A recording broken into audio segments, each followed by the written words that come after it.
So, I gotta roll up the window. Let's talk about Nine Inch Nails Physical World pre-sales. Now, if that means nothing to you, goodbye. No, I'm sorry. I'll explain it, but you probably are done. You don't want to watch anyway. So, Trent Reznor, Nine Inch Nails. The band decided to. You can tell what a day I've had by the size of my Diet Coke. They decided to try something new with tickets. Try something new that's actually kind of old. Instead of putting tickets on sale online, today tickets went on sale for all of their North American tour, which starts in the fall, at the venue. You had to go to the venue in person to buy your tickets. Because it would try to, I don't know, there's lots of reasons for the rationale. That made no sense. There's lots of reasons for this. You know, the primary among them being trying to eliminate scalpers as much as possible.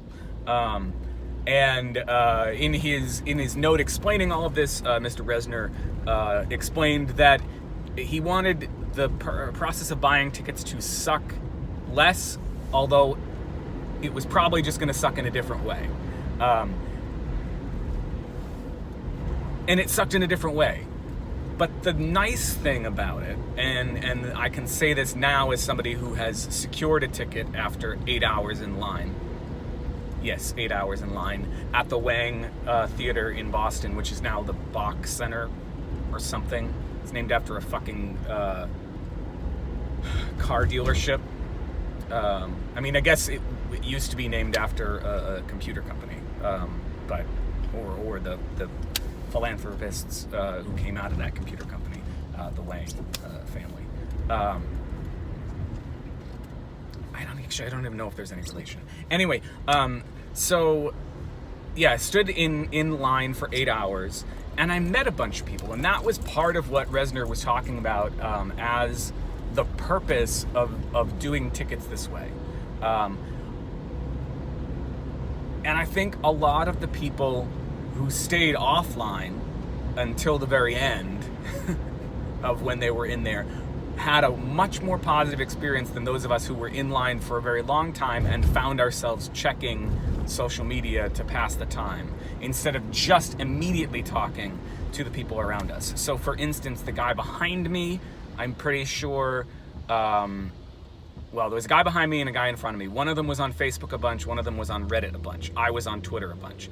And so we were all getting our various bits of information about how things were going both in our own line and in lines across the country. But once we started talking to each other, I mean, it's hard to talk to strangers for 8 hours straight. So we didn't talk for 8 hours straight. But once we did, and we sort of off and on chatted with each other, it was a very pleasant experience, all things considered, right? I mean, and that's the thing, is you don't want to, who wants to wait 8 hours in line for anything, right? I remember when I went to Disney World in 2014, just a month or so after the Seven Dwarfs Mine Train opened up. The lines, and I don't know how, they might still be this way, the lines were like 6 hours long.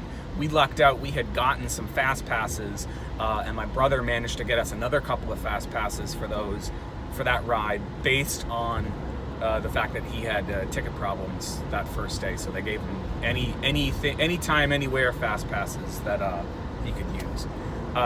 But people would stand in line for 6 hours or so to ride on these rides at Disney World, and somebody in line with me made the point, yeah, that's one thing when you wait in line for 6 hours and you get to ride a ride. Today we waited in line for 8 hours to get a ticket for a concert we won't get to go to until October, in our case, here in Boston.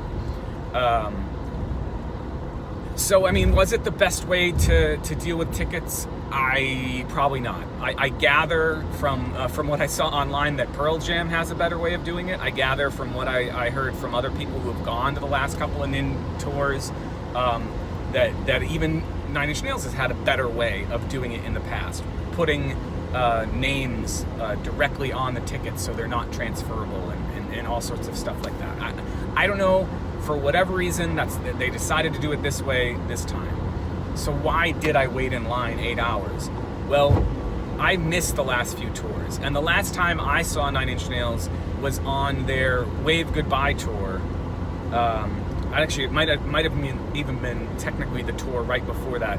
They had announced that they were going to stop touring, and they were playing with Jane's Addiction, and it wasn't a bad show, it was just a weird show, because Jane's closed, right? They closed the set, and it was really weird because this was going to be the last time we'd ever see Nine Inch Nails, theoretically, and they weren't even closing the show.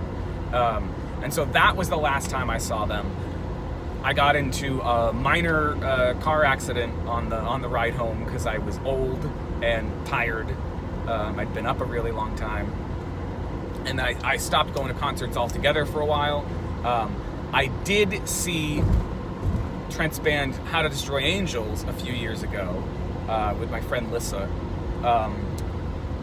And later that year, there were friends who were going to see Nine Inch Nails because they were coming around, and I just couldn't justify it. I was so broke at the time. So why did I wait in line for 8 hours today? Because this is my favorite band, and it's been years since I've seen them, and I don't know if I'll get to see them again. So I was going to wait in line for however long it took to get these tickets. And I wasn't thrilled about standing in line for 8 hours, but I did meet people. So, I mean, it sucked in a different way, Mr. Resner. You were right about that part.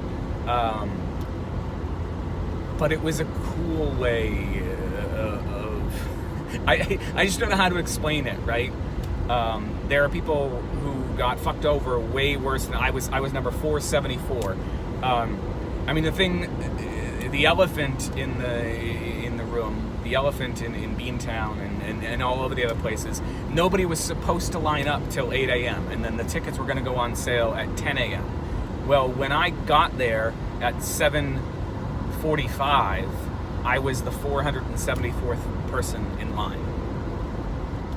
So much for nobody lining up at 8 a.m. The first person in line apparently started waiting out at 8:30 p.m. last night. So, it was a frustrating experience for all of us. It's way more frustrating for the folks who, I don't know, around number 600, 700, they stopped letting people into the venue. I don't even know if you can see outside my window. It's raining right now, and it's been raining most of the day. They stopped letting people inside the building because they needed to figure out if there were going to be any tickets left at a certain point. And so I feel for those folks even more than I feel for myself. I mean, I got a ticket. I got my ticket. I actually got a damn good ticket, all things considered, because I'm going by myself. And they had sort of a one-seat, solo seat in the first row of the orchestra. And the only thing in front of that is the pit, the orchestra pit. So I should be pretty close. At any rate, yeah, my food's over there, and I want to eat because I haven't had anything since a cookie at about 8 o'clock, 9 o'clock this morning. I had a latte on the way back. Oh, that's the one thing I should finally. How much does Boston's subway system piss me off? I walked an hour and a half each way from where I could park for free at the college to the venue. I was not taking the subway at all.